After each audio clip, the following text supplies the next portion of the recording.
Okay, my name is Esa Beshara. I was born in Ramallah, Palestine in 1935. I live in Greensboro, North Carolina, me and my family, and I have my daughters and one of my sons live in Greensboro, North Carolina with his family. And I have my other son, the oldest one, he lives in Washington, D.C. I came to the States in 1956. That's almost like 20 years after. It's been more than 63 years ago. Yeah, but you were almost like 20 something when you came. When I came, I was almost 21 years old, yeah.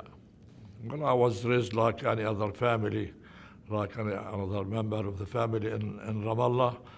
And I studied at the National College in Ramallah, graduated from there, and I taught school at the same college for 2 years. I taught in 1954 and 1955. Then I emigrated to the United States after that. What was the name of the teacher that got you to love mathematics? Well, the name of my teachers are several. First of all, the principal, Khalil Abraya, and then the one who taught me mathematics, it was Ibrahim Khouri. He's from Bir Zayt, and several other teachers, like Dahoud Ayash, Salama Zawaida, and other teachers. The National College, of course, it's a credit to the Ramallah community, especially all the thanks goes to the founder of the school and the principal, Ustaz Khalil Abraya, who on his own, he just formed a school and educated everybody. Most of them, they were taught just free of charge. Well, my father is Jamil Esa Beshara, excuse me, and he emigrated to the United States in 1919, stayed in America for around 15 years. Then he went back home, got married, and then came back and stayed another 15 years and went back again. Went back to Ramallah.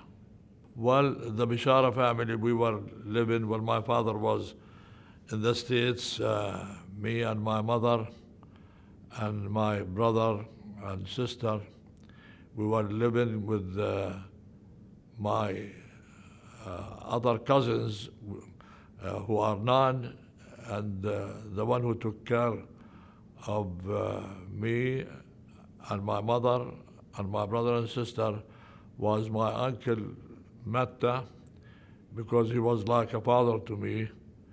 And my mother and my Martammi Matta, we were living just like brothers. We were not cousins. We would consider ourselves brothers and sisters, and we stayed in the same house, and we still have the house back home.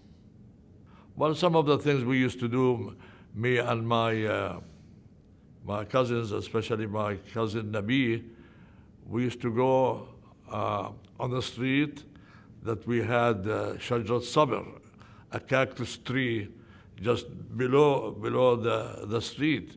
And me and him, we used to jump almost around 15, 20 feet from the street down to the Hakura.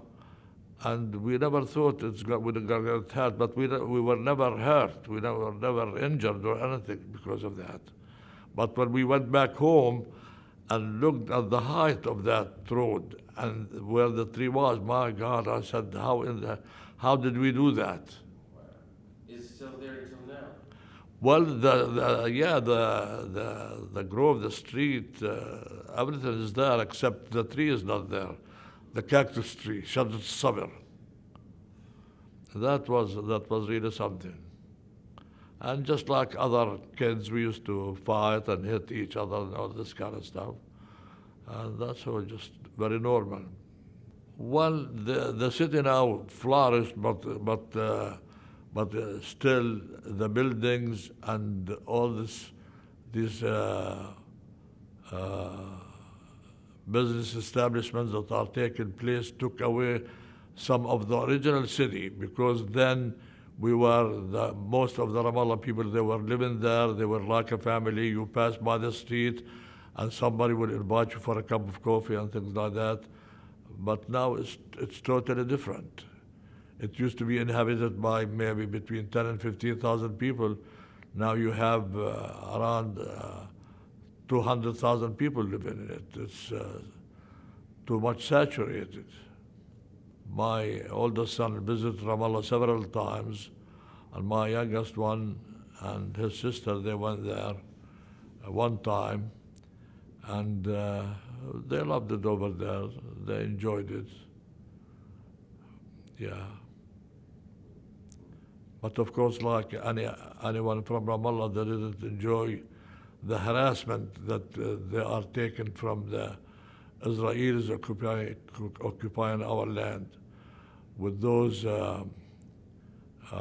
checkpoints and all this harassment and intimidation and all this kind of stuff that's targeting all not just the Ramallah people, the Palestinian people as a whole. That's really something very bad. All our children, they are very aware of what's going on. They participate, they do many things to educate the Americans about what's going on over there, because most of them, they don't know what's going on between the Palestinians and the Israelis. My brother-in-law and my other cousin, they came, by air from there to New York.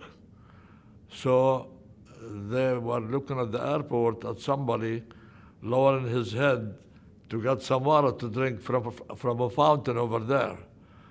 So after he left, they wanted to drink water from that fountain. They went there and they lowered their head and the water didn't come up.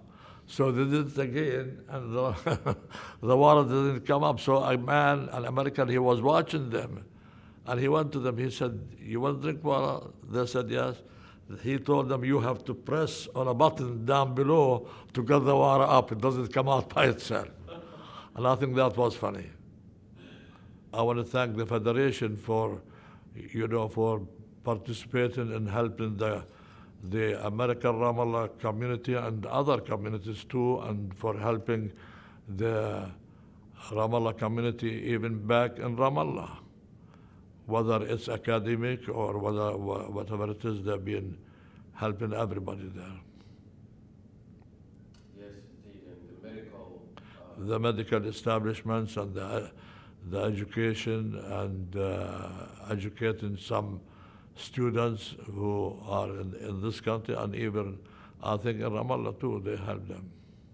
Well, we always tell our kids to be honest and sincere, and we always tell them that we are thankful actually to be in this country, because they gave us the opportunity to make something out of ourselves, financially or whatever it is.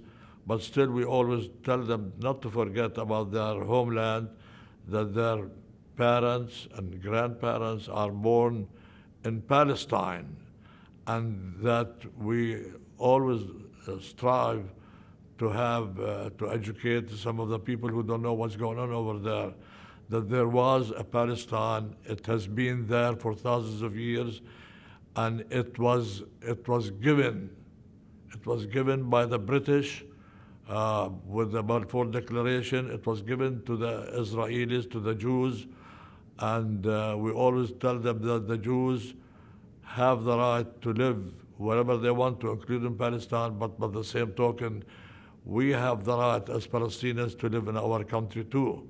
So this is the dispute, whether it's a one-state solution or whether it's a two-state solution.